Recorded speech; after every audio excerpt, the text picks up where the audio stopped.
নিষিদ্ধ প্রণয় লেখিকা সোনালিকা আজিম পর্ব ২০। হাঁটি হাঁটি পা পা করে এগিয়ে গেল সময়। তুবার প্রেগনেন্সির এখন ৮ মাস চলে। চিকন চাকন দেহের গড়ন পরিবর্তন হয়ে তুবা এখন মোটু হয়ে গেছে। উঁচু পেটটা নিয়ে মেয়েটার চলাফেরা করা দায়। প্রেগনেন্সির পুরোটা সময় কৌশিক খুবই যত্ন নিয়েছে তুবার। মাঝে মাঝেই মিথ্যে বাহানা দেখিয়ে অফিস মিস দেয়। যতটা সম্ভব চেষ্টা করে তুবার কাছাকাছি থাকার। প্রতিদিন নিয়ম করে তুবাকে খাইয়ে দেওয়া, গোসল করিয়ে দেওয়া, চুল বেঁধে দেওয়া এগুলো যেন কৌশিকের একার দায়িত্ব। বউ বাচ্চার দেখাশোনায় সে অন্য কাউকে হাত লাগাতে দেয় না। এরই মাঝে তুবার ইন্টার ফাইনাল এক্সাম শুরু হয়ে গেছে। আজ পরীক্ষার প্রথম দিন। শারীরিক এই বেহাল অবস্থায় মেয়েটা পরীক্ষা দেবে কিভাবে, এই ভাবনাতে অস্থির পুরো পরিবার। ঘড়িতে তখন সকাল ৮টা বাজে। 10টায় পরীক্ষা শুরু। তবু বিছানার সাথে হেলান দিয়ে আধশোয়া হয়ে বসে আছে, হাতে বই। যদিও সব পড়া আগে থেকে আয়ত্ত করে ফেলেছে, তবু শেষবারের মতো প্রতিটা পাতায় নজর বুলিয়ে যাচ্ছে। কৌশিক নিচে গেছিল কোনো একটা কাজে, ফিরে এলো এইমাত্রই। ঘরে ঢুকেই সোজা তুবার কাছে চলে গেল। আস্তে করে বইটা নিয়ে পাশের টেবিলে রেখে দিল। মোটা কণ্ঠে বলল, অনেক পড়েছিস, আর পড়া লাগবে না। এত পড়লেই শেষে সব গুলিয়ে যাবে। তুবা বাচ্চাদের মতো ঠোঁট ফুলালো। ওর মুখের ভাবভঙ্গি দেখে হেসে ফেলল কৌশিক। সাবধানে বিছানায় উঠে তুবার দিকে ঝুঁকে বুকে ভর দিয়ে শুয়ে পড়ল। তুবার পাহাড় সমান ফুলো পেটে আলতো করে 2 হাত রাখল। পুরুষালী ঠোঁটের আলতো ছোঁয়ায় ছোট্ট করে চুমু খেলো। এরপর পেটের কাছে মুখ নামিয়ে ফিসফিস করে বলল, কেমন আছে আমার পাপাটা, ঘুম ভেঙেছে? সঙ্গে সঙ্গে পেটের ভিতর জোরে সোরে নড়ে উঠল। পেটের চামড়া ভেদ করে ছোট্ট একটা পায়ের ছাপ ভেসে উঠল। প্রথম অবস্থায় চমকে উঠল কৌশিক, কিন্তু পরপরই শব্দ করে হেসে ফেলল। বাপের সাথে বাচ্চার ভালো একটা কানেকশন আছে। এই যেমন কৌশিক নিয়ম করে সকাল এবং রাতে 2 বেলা পেটে চুমু খাবে, ফুলো পেটের কাছে মুখ নামিয়ে ফিসফিস করে আলাপ আলোচনা করবে। সেই গুরুত্বপূর্ণ আলাপ আলোচনায় অংশগ্রহণ করার চিহ্ন হিসেবে সে ছোট ছোট পায়ের ছাপ মায়ের পেটে বসিয়ে দেবে। আর এই দুজনের পাগলামো চুপচাপ বসে বসে দেখবে তুবা। এটাই তার দৈনন্দিন রুটিন। বেশ কিছুক্ষণ নিজের অনাগত বাচ্চার সাথে আলাপচারিতা শেষে উঠে বসল কৌশিক। তুবার পাশে গিয়ে গা ঘেঁষে বসল। এক হাতের আলিঙ্গনে বুকে জড়িয়ে ধরল, অন্য হাতে তুবার মুখটা আলতো করে ধরে বলল, এখন শরীর কেমন লাগছে জান? ভালো। বমি পাচ্ছে কি? ওই একটু একটু। পরীক্ষা দিতে পারবি? বেশি খারাপ লাগলে থাক, পরীক্ষা না হয় সামনের বছর দিবি। তুবা বিরোধিতা করলো, আটকে উঠে বলল, একদম না, আমি মোটেও 1 বছর গ্যাপ দিতে রাজি নই। কৌশিক হতাশ হলো, ফোঁস করে নিঃশ্বাস ছাড়ল। তুবার কপালে ছোট্ট করে চুমু খেলো, নরম ওষ্ঠে আলতো করে ঠোঁট ছুঁয়ে দিল। তুবা হাসলো, হেসে কৌশিককে 2 হাতে জড়িয়ে ধরল, মাথাটা কৌশিকের বুকে।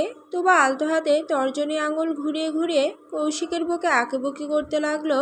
ঠিক সেই সময় শোনা গেল কনকচাপা বেগমের হাঁক ডাক, কৌশিক, তুবাকে নিয়ে নিচে আয়, খাবার রেডি। কৌশিক আর বসে থাকলো না, অতি সন্তর্পণে তুবাকে কোলে তুলে নিল। যদিও বর্তমানে তুবার ওজন আগের তুলনায় দ্বিগুণ বেড়ে গেছে, তবুও কৌশিক অনায়াসে নিজের বাহুডোরে আঁকড়ে নিল। তুবা 2 হাতে কৌশিকের গলা জড়িয়ে ধরল, কোনো বিরোধিতা করল না। কারণ তুবা জানে কৌশিককে বারণ করে লাভ নেই, এই বিষয়ে সে কোনো বারণ শুনবে না। তাই অগত্যাই চুপচাপ পড়ে রইল কৌশিকের বাহুডোরে। ডাইনিং টেবিলে সবাই উপস্থিত। নীরবও একেবারে তৈরি হয়ে এসে বসেছে। কৌশিক সভা শেষে তুবাকে নিয়ে নিচে নামলো। একটা চেয়ারে বসিয়ে দিয়ে নিজে পাশের চেয়ার টেনে বসলো। এরপর নিজ হাতে তুবাকে খাইয়ে দিল।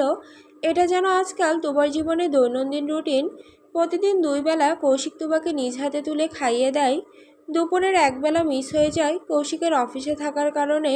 শুরুর দিকে তুবার ভীষণ লজ্জা লাগলেও এখন যেন এসবে অভ্যস্ত হয়ে গেছে। পরিবারের বাকিরাও বিষয়টা এখন স্বাভাবিক নজরে দেখে। জামাল সাহেবও এখন ছেলেকে খোঁচানো কমিয়ে দিয়েছেন। বয়স হচ্ছে তার, কিছুদিন পর দাদু হয়ে যাবেন। এখন কি আর খোঁচাখুচি মানায়? খাওয়া দাওয়ার মাঝে বাড়ির কর্তারা তুবা এবং নীরবকে ভালো মন্দ পরামর্শ দিলেন। পরীক্ষার হলে বিচলিত হতে বারণ করলেন। ঠান্ডা মাথায় সব কিছু লেখার পরামর্শ দিলেন। সেই সাথে কি কি করতে হবে এবং কি কি করা যাবে না সে বিষয়ে লম্বা বক্তব্য দিলেন। বাড়ির রমণীরা ছেলে মেয়ের মাথায় হাত বুলিয়ে দোয়া করলেন। সব কিছুই কমপ্লিট, এখন শুধু পরীক্ষার হলে গিয়ে হল ফাটিয়ে দেওয়া বাকি।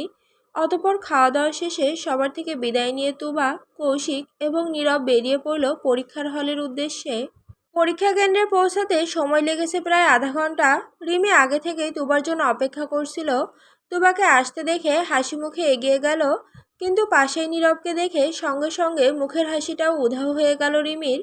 সেই ঘটনার পর বেশ লম্বা সময় কেটে গেছে। নীরবের হুমকিতে রিমি লিস্টের সবগুলো ছেলেকে ব্লক করে দিয়েছে। নতুন করে আর কারোর সাথে ফ্ল্যাটিং করার সাহসও পায়নি। নীরব সবসময় রিমিকে চোখে চোখে রাখে। সেদিনের পর কখনো রিমিকে ভালোবাসার জন্য জোর করেনি নীরব, কিন্তু অন্য কারোর আশেপাশে ঘেঁষতেও দেয় না। মাঝে একবার রিমি চেষ্টা করেছিল, সেদিন নীরব কড়া ভাষায় জানিয়ে দিয়েছে, আমার ভালোবাসা একসেপ্ট করছিস না, বেশ করিস না, কিন্তু তুই আমার না মানে অন্য কারোরও না। নীরবের চোখে সেদিন ছিল জ্বলন্ত আগুন। রিমি তারপর থেকে সকল চেষ্টা ছেড়ে দিয়েছে। যদিও সে শুরুতে নীরবকে বন্ধু ব্যতীত বিশেষ কোনো নজরে দেখত না, কিন্তু এই কয়েক মাসে নীরবের আশেপাশে থাকায় রিমিও মন পরিবর্তন হতে শুরু করেছে। তবে সেটা নীরবের সামনে একদমই প্রকাশ করেনি। কেন করবে? বেয়াদবটা শাস্তিপ্রাপ্য, ওর শাস্তি এখনো শেষ হয়নি। এরই মাঝে সবাই মিলে পরীক্ষার হলে ঢুকে পড়েছে। তুবাকে এক হাতে আগলে ধরে রুম পর্যন্ত নিয়ে আসলো কৌশিক, এতটা সাবধানে যেন তুবার সামান্যতম কষ্ট না হয়। তিনজনকে জায়গা মতো বসিয়ে দিয়ে তুবার কাছে গিয়ে বসলো কৌশিক।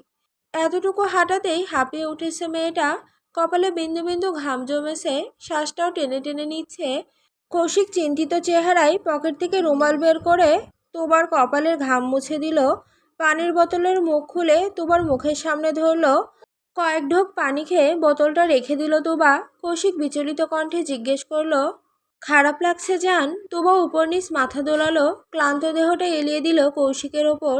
কৌশিক ধীরবন্ধনে আগলে নিল, মাথায় ঘন ঘন হাত বুলিয়ে দিল, কণ্ঠে বেজায় চিন্তা, বেশি খারাপ লাগলে চল বাড়ি ফিরে যাই। হুম, আমি পরীক্ষা দিব, জেদি স্বরে বলল তুবা। কৌশিক হতাশ হলো, ইতিমধ্যে ঘন্টা বেজে গেছে।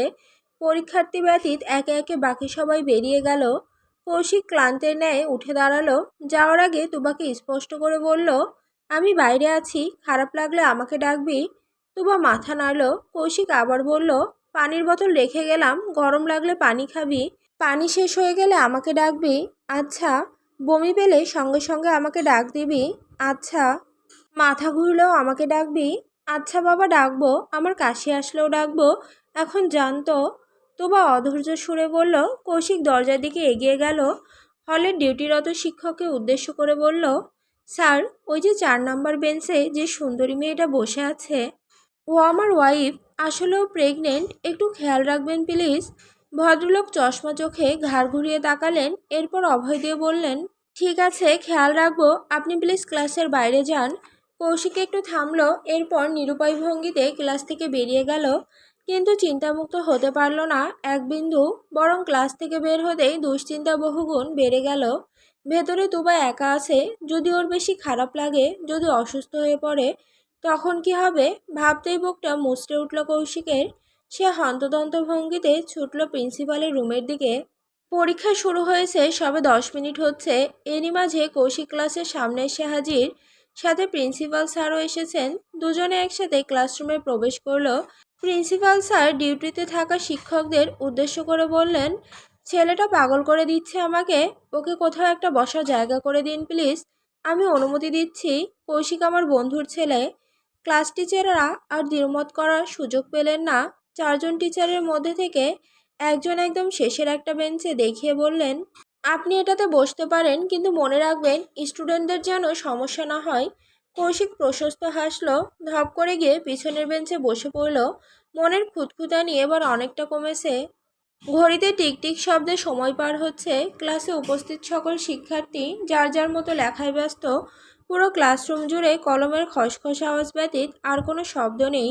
ইতিমধ্যে পরীক্ষার 1 ঘন্টা পেরিয়ে গেছে। এই 1 ঘন্টায় কৌশিক 4বার উঠে এসে তুবাকে পানি খাইয়ে দিয়ে গেছে। তুবার চোখে মুখে পানির সেটা দিয়ে গেছে।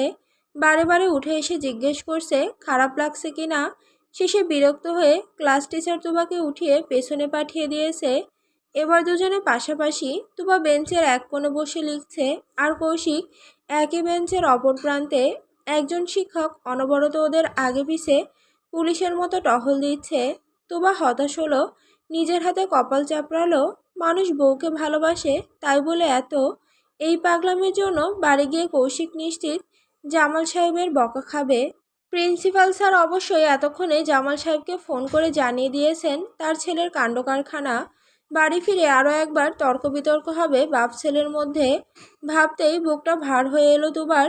বেচারির পরীক্ষা দিয়েও শান্তি নেই। কৌশিকের এই অতিভক্তি মেয়েটার রেজাল্টের নাম্বার চুরি করেই ছাড়বে।